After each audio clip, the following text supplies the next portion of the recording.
রাসেল পার্কের আরেকটা ভিডিও দিতেছি এই জন্য যে রাস্তাটা এত পরিচ্ছন্ন এবং রাস্তার দুই পাশে বৃক্ষরাজি দেখেন, খুব সুন্দর দাঁড়িয়ে আছে বৃক্ষরাজি।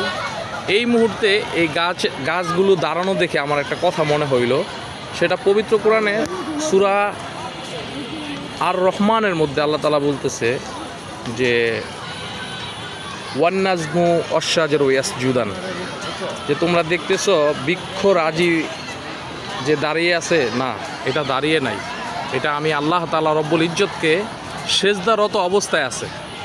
এরপর আল্লাহ তাআলা বলছে ফাবি আই আলা ইউ রব্বিকুমা তুকাজ্জিবান, যে তোমরা আল্লাহ তাআলার কোন কোন নিয়ামতকে অস্বীকার করবে। আসলেই অসাধারণ। দেখেন বৃক্ষরাজি সেজদারত অবস্থায় এবং কার্বন ডাই অক্সাইড ছাড়তেছে, মানব জাতির উপকার করতেছে। তো আল্লাহ তাআলা সব কিছু সৃষ্টি করছে মানব জাতির জন্য। আপনারা আসবেন, এই যে দেখেন পথ একেবারে পরিচ্ছন্ন, সামনে এমন একটা ভিউ আছে যে হাতির ঝিলের মতো একটা ভিউ, বিশাল একটা ঝিল এবং লাইটিং করা, দুই পাশে মানুষ বসে আছে এবং এদিকে আলোকসজ্জা, সামনে দেখেন খুব সুন্দর আলোকসজ্জা যেটা হয়েছে,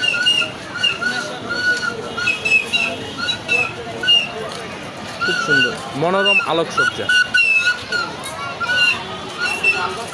কত মানুষ আছে, সবাই অবসর সময়টাকে একটু ভালোভাবে উদযাপন করতেছে ঘুরতে এসে।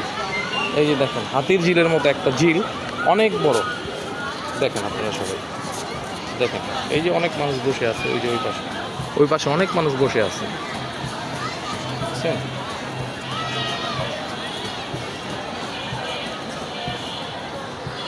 এই যে কিছু ভাই এখানে বসে আছে, বাদাম খাইতেছে। এখানে আসার সহজ মাধ্যম পশ্চিম রসুলপুর থেকে পাগলা রেল স্টেশন এসে নারায়ণগঞ্জ স্টেশন নেমে হেঁটে আসতে মাত্র 5 মিনিট সময় লাগবে, বললেই হবে রাসেল পার্ক। ঠিক আছে, ধন্যবাদ সবাইকে, দোয়া করবেন। আসসালামু আলাইকুম রহমতুল্লাহ।